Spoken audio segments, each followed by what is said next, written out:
Welcome back to the final of the doubles here at the QubicaAMF Bowling Promotion Cup. And again, plenty of nationalities involved. We have Russia, France and Great Britain across the pairings. Bruno Bidone, the Bowling Promotion Cup organiser, the man that got this event off the ground a few years ago, playing alongside Russian Sergei Andreev. And on form, on paper, on ranking, they really shouldn't have come through the 2 rounds that they have, but they've done it. And Bruno and Sergei off to a reasonable enough start, but it's been a real dogfight on this oil pattern. It's been very tricky for the players. Yes, Simon, you're quite right. None of these players have really sorted this pair of lanes out. I mean, how different can a pair be? Sergei almost leaves the 2 and the 8 standing. Just a reminder, we're playing the Baker doubles format, and for those of you that saw the end to the last game where Matt Miller fouled, just talk us through that, Cass. Well, yes, it was pretty unfortunate for Matt, because he needed a spare on the last ball and just a reasonable count to win the match, and he would have been in this final, but he put his foot on the foul line, which counts as 0. You don't actually have to go over the foul line onto the lane. If you just touch the foul line, and I use an example as like in the long jump, when your jumper touches the plasticine base, just a touch and it is a foul, and you score 0. So unfortunately, young Matt almost kind of embarrassed himself, really. I'm sure he doesn't do that very often, but in a position where you're on television and you need a spare to get through to the final, yeah, he's kind of unfortunate, I guess. Yeah, strange way to finish the game, but it means that Bruno Bidone and Sergei Andreev are handed a place in the final opposite Big Mike Quarry of England and his playing partner Jonathan Lefebvre of France. 2 men that will not have bowled Baker doubles together, and Victor Krasavkin in the background there, the first man to congratulate Mike for the first of what may be a few strikes in that particular pocket. Yeah, I was just going to say, slightly unusual, right-handed bowler going in the 1-3 pocket and carrying all 10. Really hasn't been... It's how you're supposed to do it, isn't it? Oh, that is, you're supposed to do it, yeah, absolutely, of course, you're quite right. Let's see what Jonathan can do. He'll be looking to double up on Mike Quarry's strike and take an early lead.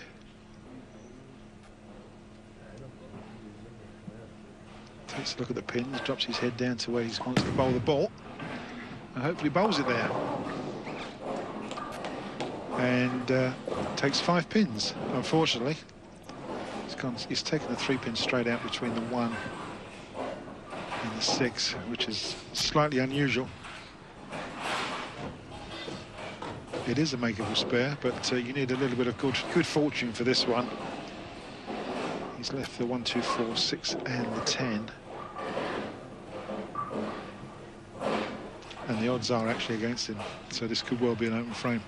But if he can do it, it'll be a good shot.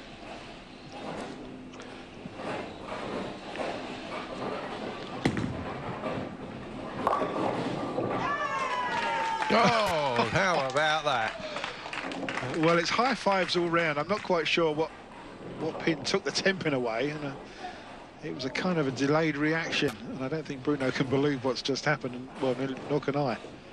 But it is a spare. It's a 5 spare after a strike, so nothing's been lost on the score sheet. So Bruno's now going to have to step up and try and get himself another strike. Mike Quarry in the background just saying to his partner, it's okay, let's wipe the slate, let's start again.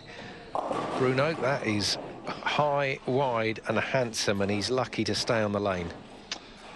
You're not wrong, Simon. That was heading for the channel, and not the English channel, the gutter, as we call it, on the right-hand side of the lane. It just held on, and it's left, well, the 1, 2, 5 and the 9 standing up, all 4 pins right in the middle of the lane.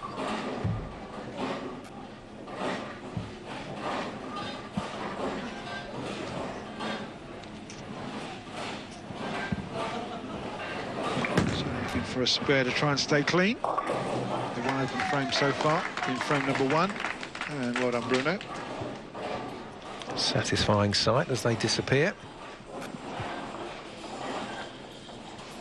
Yeah, coming up to the halfway stage, Sergei to just bowl the 5th frame. Down come the glasses, the visor. It is, isn't it? There's a bit of fighter pilot about this. Bandits at 2 o'clock. And finally into the 1-3 pocket. There we go. That's what it's supposed to look like. Fantastic looking shot. Their 2nd strike in 5 frames. Upstairs steps big Mike Quarry. And I haven't mentioned actually that Mike Quarry is he's actually got a World Tenpin Bowling Association Silver World Championship medal, which there's not many people have got. Back in 2006 in the World Championships in Korea, he represented the UK, or England, Team England, and he doubled up with Danny Stride, another well-known English bowler, and they came 2nd in the world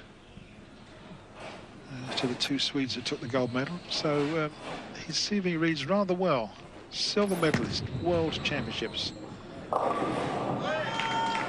Now, that's the difference between these bowlers. Mike Quarry has the power, has the revolutions to get back in the dry end of the lane. Having sailed out there on the oil, that looked like it was going to be in trouble. In the end, a very good shot. Yes, it was, because the speed was down. He was given it every chance to react in the back end as it came off of the oil, which is obviously there because several players have drifted to the right, missed the headpin, came off the lane pattern at the wrong point. Jonathan Lefebvre then of France, 2 Frenchmen through to this final, 1 on each team. Ooh, just a fraction high on the headpin there. That was almost a pocket shot. It cuts straight through the 1, 3 and the 5, leaves the 9 pin standing on its own. Just a little bit too much deflection there as the ball went through the pins. It's a bear. And stay clean for the number 1 and number 8 seed combo.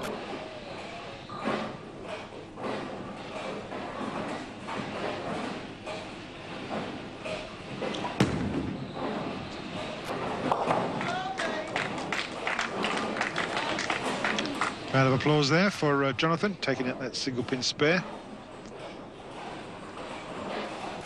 He's all right. He's not a bad athlete, is Jonathan Lefebvre. He throws the ball quite nicely.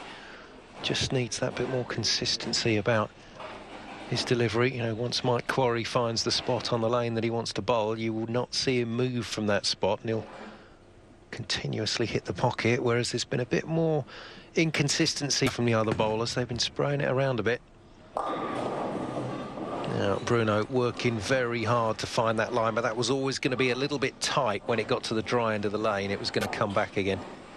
And that's exactly what happened, so... Simon, you used the word consistency, which is very much a major part of the game. Once you've got that strike line and you can carry that pocket, you have to do it time and time and time again. Consistency is one of the major factors of this game. So Bruno looking to take out the spare and try and keep his team in with a shout, which he does. We'll take a short break there. Conclusion to the final coming up.